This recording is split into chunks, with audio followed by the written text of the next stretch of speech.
Good morning students. Today we are going to study about Vedic system of education.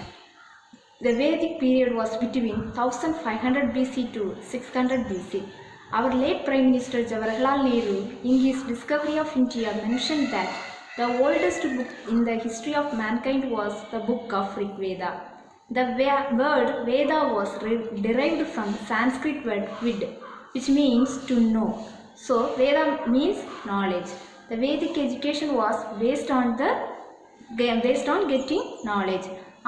From the Vedas, Yajur Veda was written in the form of prose, and Sama Veda was in the form of songs, and Rig Veda was written in the form of poems.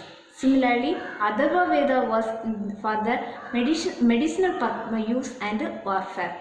Here, Yajur Veda was written in the form of prose, and Veda was written. The Sama Veda was written in the form of songs. Rig Veda was written in the form of poems. Next, ideals of Vedic education. Vedic education had following ideas. First one, liberation. In liberation, students were taught how to liberate themselves from the clutches of their lives and to seek God.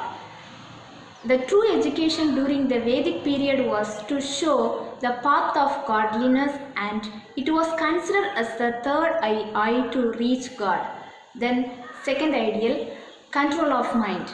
Vedas revealed that by controlling one's thinking, one could attain the godliness called Brahman. Vedic education taught the students the method of controlling their minds for realizing God in them. Then, objectives of Vedic education. The following were the objectives of Vedic education. First objective, religious preaching. Second one is knowledge of literature. Third, removal of ignorance. Fourth one, Brahman realization. The last, fifth one, spiritual knowledge. These are the objectives of Vedic education. What is the first objective? Religious preaching. Second one is knowledge of literature. Third one, removal of ignorance. Fourth, Brahman realization. Fifth, spiritual knowledge. First objective, religious preaching. Here, Vedic educationists considered that the teaching about religious activities was important in Vedic education. Vedic educationist says the teaching of religious activities are very important in Vedic education. Vedic literature was a tool to teach religion to the students. Vedic literature was the tool to teach religion to the students. Hence, historians believe that in ancient India, teaching about religion was more important than the teaching about society, politics and economics.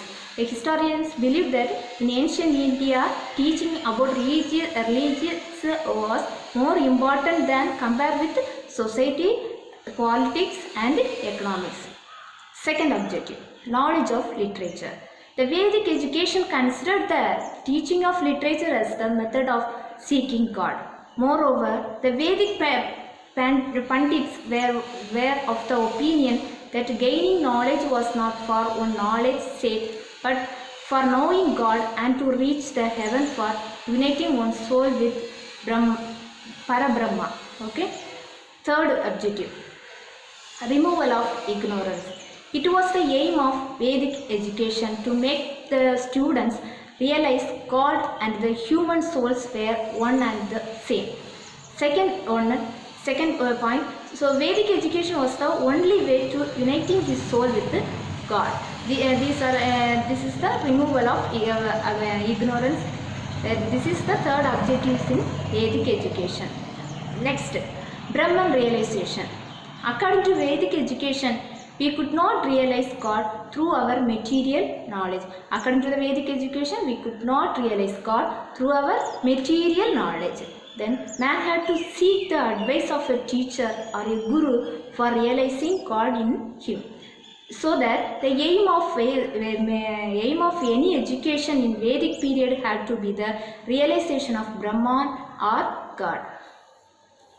So, in Brahman realization, according to the Vedic education, we could not realize God through our material knowledge, and man has to seek the advice of teacher or guru for realizing God in him. So that the aim of any education in Vedic period had to be a realization of Brahman or God. Next objective, spiritual knowledge. In Indian education in the ancient India was actually the spiritual education. The central idea of Vedic education was to get spiritual knowledge and to attain God or Brahman. These are the objectives. Next method of teaching. The following teaching approaches were in Vedic education. First one, correct pronunciation. Second one is meditation. These two approaches are followed in the Vedic education. First, correct pronunciation. Vedic education stressed the importance of pronunciations of Vedas. Vedic Pandit taught 13 vowel and 39 consonant sounds of Sanskrit language to the students through the correct pronunciation of these 52 sounds. If one did not pronounce Vedas correctly, it is considered as the sin.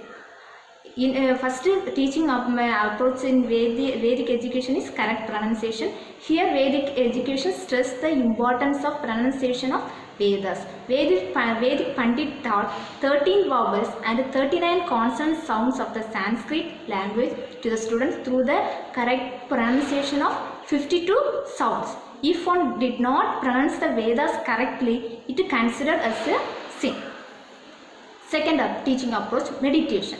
The Sanskrit word mantra shows that one can retain what is learned by him in his mind by meditation. According to Vedic education, the students were taught to learn Vedas through the meditation.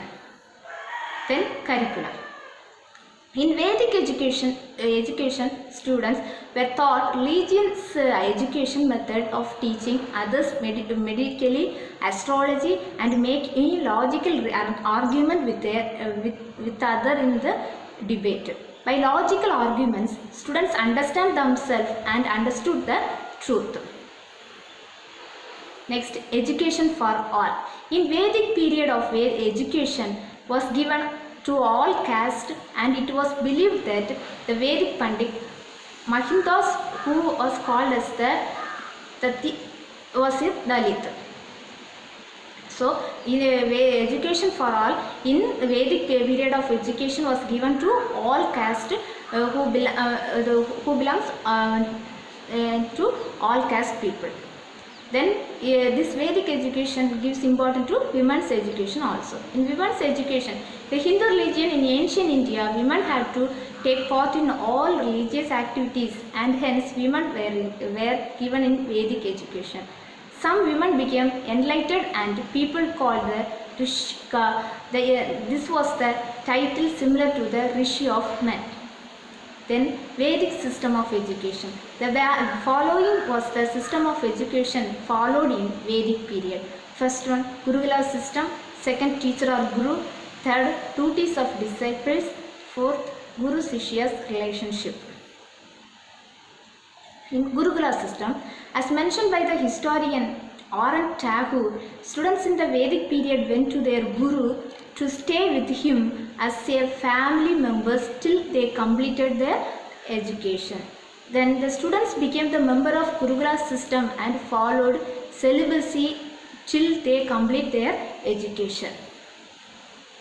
In Gurukula system, our historian R.N. Tagore says, students in the Vedic period went to their guru to stay with him as his family members till they completed their education.